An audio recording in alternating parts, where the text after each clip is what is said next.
Welcome to season 2 of APNC's podcast, Connections. I'm one of your co-hosts, Sarah Howe, and I'm excited to welcome you to our second season.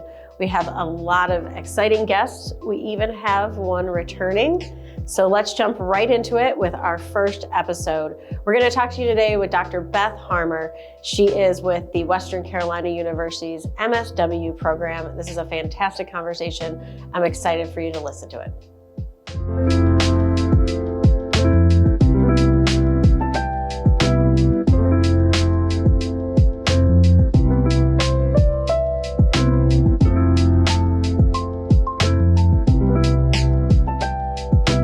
Connections, the podcast from addiction professionals of North Carolina, where we explore addiction and mental health through the lens of policy and practice. We're your hosts, Sarah Howe and Morgan Coiner, and we're here to help you see how it all connects. We're coming to you live from the APNC Spring 2024 Conference in beautiful Lake Junaluska, and we have the opportunity to bring several of our guests and speakers that are here on site to you in this podcast. And we're so excited today to bring to you the Vice President of our Board of Directors, Dr. Beth Harmer. Hello. Welcome. Thank you. Or welcome. Thanks for having me. Welcome. Thank you. Yes. That's my we social are worker welcome, in me. actually. I just make everybody feel real good. So Yes. Well, thank you for joining us. Absolutely. I'm excited to be here. I'm excited to be at this conference. It's one of my favorites. Yay. We cannot hear that enough. That's a whole different podcast episode about how much you love the podcast, but we're happy to do it. Yeah.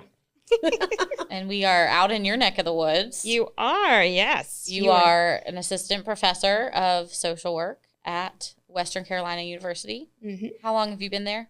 This is my 8th year. I took over as the BSW program director in August, and I've overseen our addiction studies program for graduate MSW students for many years now. That is awesome. So you know just a few things. I mean, just one or two. So I wanted to talk to you today about students, really. We all know we're in the middle of a workforce crisis, and we have this portion of our workforce that's retiring. Then there's a portion that's burning out and just leaving, and we're not seeing an influx that's matching what's leaving. And so we're in this really critical place right now. And you are on the front lines of preparing those who are coming into the profession, both as a professor and a clinical supervisor.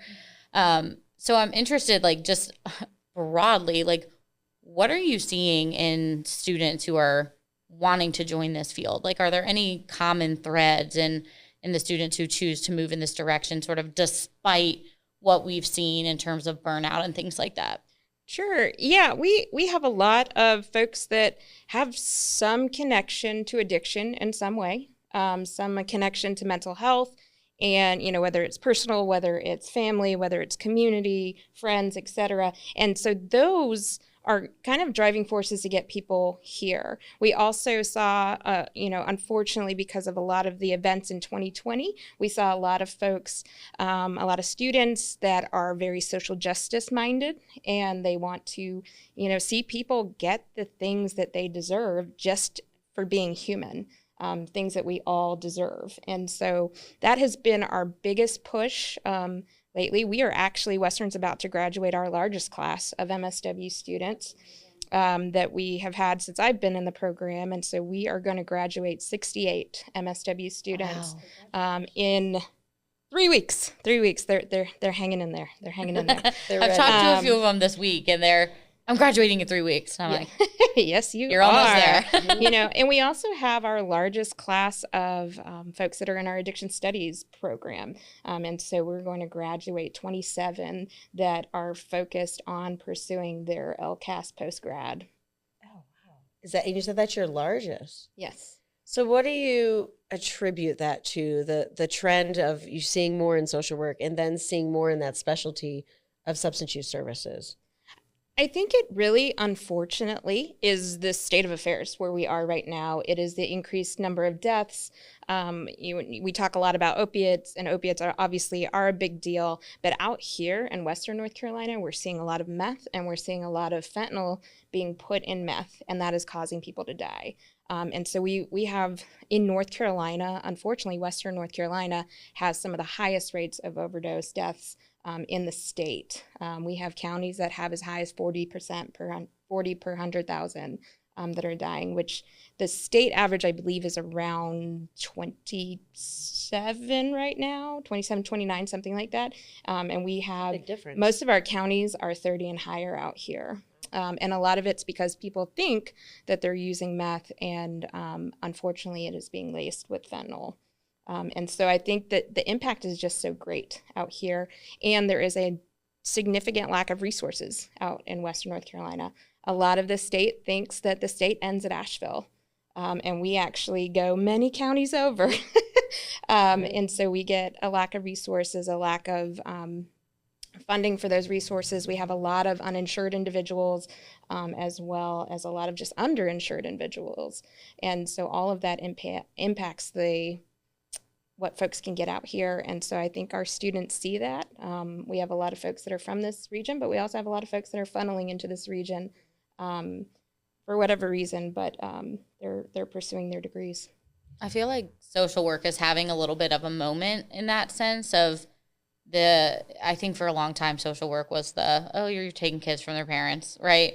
And it's become, I think, in some ways, a really attractive profession for those people who are social justice minded, who really care about a lot of the social determinants of health and resources. There's some people will get into community organizing, but when you look at sort of a career that can help address those issues, social work is about as broad as it gets, to where you can really choose to plug into a super specific issue like many of ours do with addiction, or you can look at like a much more macro lens. And so I think I would not be surprised if we saw a lot more people going into social work for that reason, because I think this upcoming generation cares about those things very deeply. Absolutely. Well, and there's there's so much you can do with social work. And I also think that, and this is not to dismiss any counseling degrees or psychology degrees or anything, but oftentimes social workers look at the world and look at people very differently. And so instead of seeing a person in a problem, we see a person in a system of problems. And we look at all of the pieces that may be adding to where this human is at this moment in time. And what can we do to create these skills and these tools so that those folks can take it and do with it as they need to, versus dictating or saying, this is your prescribed way to live a better life, right? We look at the strengths, we look at what people bring in, and then we build on that versus assuming they're just a blank slate. Because even if they are on the worst day of their life, they have a much better understanding of what their capabilities are in that moment than I will ever as a social worker. And so I think it's just a cool way to look at humans. So if somebody's listening to the podcast and they're thinking about becoming a social worker and they're not sure where to start, they're looking at a degree, what's a day in the life of a social work student? What are they gonna experience in this program? A day in the life of a social work student. I was scared you were going to say of a social worker, and I was like, we cannot answer that in this time. No. Well, the cool thing, I'll come back to your original question, but what's cool about that is social workers are in every setting on the planet at this point. We're in fire departments, we are in police places, there we go. Stations, thank you. Police stations, we're in, emergency medical care, we're in primary care, we're in OBGYNs, we are in schools, we are literally everywhere at this point, and it's beautiful. Good. So that's why you should all be social workers, because there's lots of job opportunities. But so the way our program runs, and I can't speak to other programs because everybody runs a little different, but our students, their first year or their first semester, they're in class 2 days a week, but it's like all day on 2 days. And so you come in with a cohort, and let me tell you, these cohorts create some amazing bonds with one another, and just kind of like suffer through it and enjoy it and all that kind of thing together. And I think that's a super helpful piece of the program. And I also and then they take different classes. And so our program is an advanced generalist program. And so we go micro to macro. So we talk a lot about the micro-macro bridge And so they have some classes that are based in rural advocacy, and then they have classes that are based in clinical, like they take a psychopathology class, they take a groups and families class. And so they get a lot of all of social work. And I would say a lot of our graduates go on to be fully, to seek licensure, but we have students that don't, and they use that MSW to do advocacy and social policy work and that kind of stuff. So that's a typical day. You're in class for a long time on 2 days. But what's cool is your second semester and your third and fourth semesters, you're in a field placement as well. And so you are out there in the field doing the things that you want to do, as well as attending class 1 day a week. And then we have a variety of electives that students can pick from. We have international social work, we have the addiction studies program, behavioral health, and yeah, some other ones. But that's pretty much it. So you've mentioned the addiction studies program, and I'm curious, as we've seen the field of substance use disorders evolve, we've seen emphasis on things like harm reduction, maybe more prevention. How has academia responded? So how has that addiction studies program evolved? Yeah, no, that's a great question. And what I would say is depending on where you go, we have a lot of these programs across the state, and I think they've all evolved in different ways. I can say I'm fortunate enough that when I went through Western's program, I graduated from it in 2010.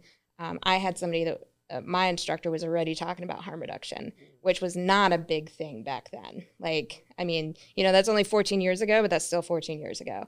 And so that has always been ingrained in me. And so that's what came to that program with me.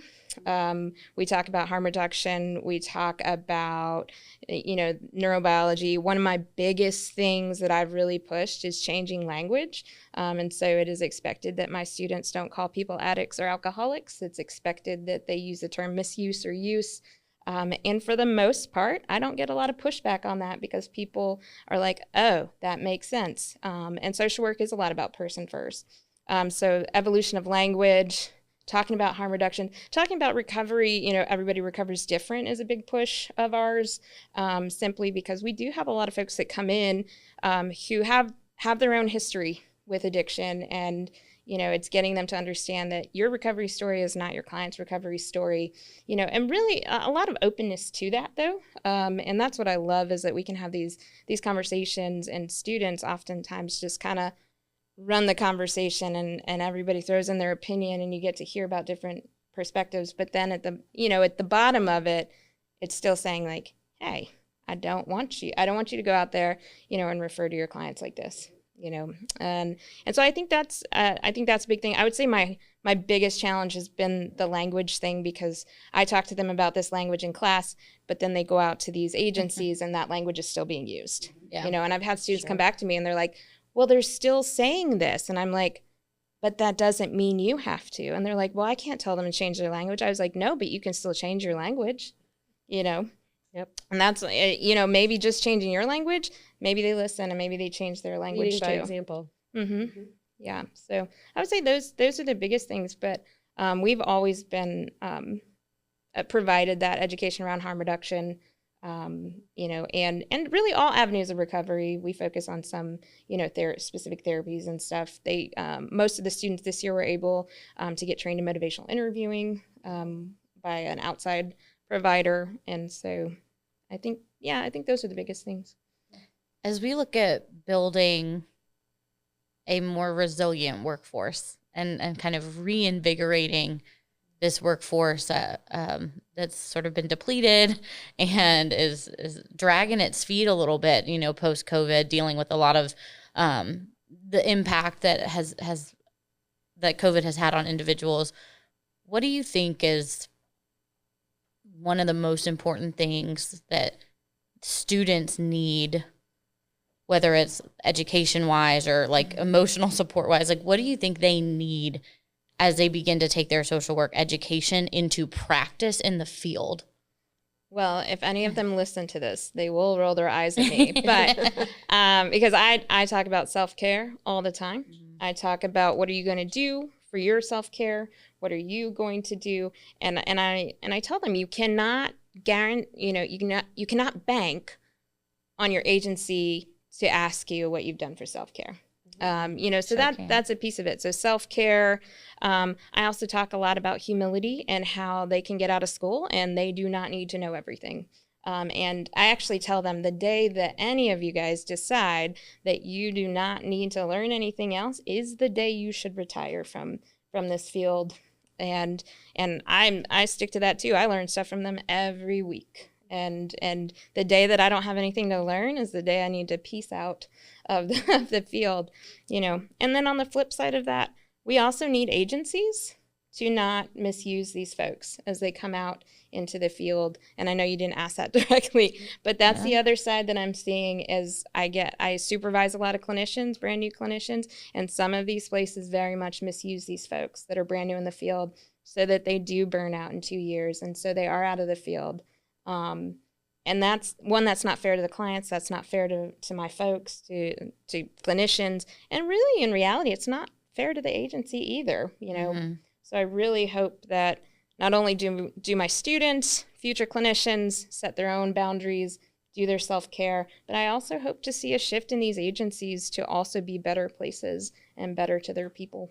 We were just talking this morning to someone about how it's the newest social workers and therapists typically doing the hardest cases, Absolutely. The brunt of the work. Yep. And it is that it's the reason the burnout not only happens, but happens so fast because we're putting the most fragile people or the most ill-equipped out of all the workforce into the hardest positions. Mm-hmm. Yeah. And we're doing that because other clinicians have either done their time in those, when they got out of school, or at this point they kind of know better. They know better. But there are great services out there that, depending on your background. So I did intensive in-home, which is an adolescent service, very similar to ACT when I got out, but for kids, when I got out of school. But had I not had the crisis background that I had, I would have floundered, right? But I had this crisis background from my previous employment, and I felt okay jumping into this high, but that is a typical place where you will find brand new clinicians. And that can be incredibly difficult. And if you don't have good supervision, if you don't have, just good oversight or somebody that you can go to and process that stuff, it doesn't mean they can't do it, but it's definitely harder and they need extra supervision in reality to be successful and not burn out. Because those are your super high need individuals. So I know we're running out of time. I have one more question for you that I'm curious about. We talked about the evolution of the field, but there's the evolution of the client too. And this country particularly, our Surgeon General says we have an epidemic of loneliness right now. We've seen the president create a center for social media, which we could do a whole other episode about what that's doing to our collective psyche. So how do you help equip students that are going out into an ever-changing environment with different needs, which we know obviously is the nature of social work in general, but it almost seems like a really rapid evolution of some of these really high-intensity needs and a broader need across our entire population. How do you help prepare them for what we don't know is coming next? Yeah. Carefully. The big thing, and I think social work does a really great job of it, but also is planning for these things, teaching them to interact and intervene in different ways with folks. It's not just going to, this isn't Freud. We're not going to, they're not going to come in my office and lay on a couch and I'm going to therapize them. It is, how are we going to engage them in the community? How are we going to engage them, through telehealth? How are we going to engage them, sometimes on the phone if we just need to do a quick check-in. It's helping create this thing or this belief that therapy doesn't look one way, that intervention doesn't look one way. And so we engage them in the classroom in identifying different ways to engage with different folks. We use a lot of case studies and that kind of thing. But I think that is another strength of social work, is just the flexibility, the creativity that often comes with those folks. And then, using that to engage with, like I tell my students, I'm like, when you're doing this assignment, I want you to think about a client, and I want you to have fun with it. Like right now they're doing a group proposal, right? And so they get to write a 6-week group. And I'm like, have fun with it. Like, think about, don't think you got to be this serious, I just got out of school, I know all these technical terms. I'm like, just be a human and be a social worker and help these folks the way they need it. That sounds fun. I know. I'm like, I kind of miss school. So someone talk me out of an MSW right now. Right. You mean talk you into? Yeah, I was like, Beth is not going to be the person to do that at all. She's like, I'll find a spot. That's right. Well, is there anything else that is just kind of on your mind about students and sort of entering the workforce that we didn't touch on that you want to make sure that people hear? I don't know. I think the important thing is, if you're thinking about becoming a student, do it. If you are, wherever you go, that's not even just a Western plug, though I will plug Western. But, if you want to, go do it. If you're listening and you are a provider, like, treat your people well, like, invest in them. I have a lot of agencies that I've worked with over, the decades that everybody's replaceable. Make them not replaceable. Help them grow. But we are going to have, I read on a recent report, a 47% increase in the need for behavioral health professionals in the next 10 years. Wow. Can you say that number again? 47% increase. And I think that, and that's looking at clinicians, that's looking at, certified alcohol and drug counselors, that's looking at peer support. Unfortunately, it's coming, and so we need to really treat these people well, and we need to help them want to stay in this field. There's a lot of good people that come in and go out because it's not sustainable the way we set it up for them. Well, we appreciate you building the next workforce and continuing to build what we know we need more of. We don't have enough, but having the energy and the passion for that too. We appreciate that, and you shaping younger minds for the future. And thanks for joining us. Yeah, thanks for having me. Thanks so much, Beth. What an exciting conversation with Dr. Harmer. We could have had that conversation for several more hours, but one of the important takeaways that I learned from Beth in this conversation was about the student experience and how we go from students to professionals. And that connection between that evolution is really critical. So if you're working with some of those new and emerging MSWs in the field, don't forget to mentor them along the way and bring them along and take care of them too. See you next time.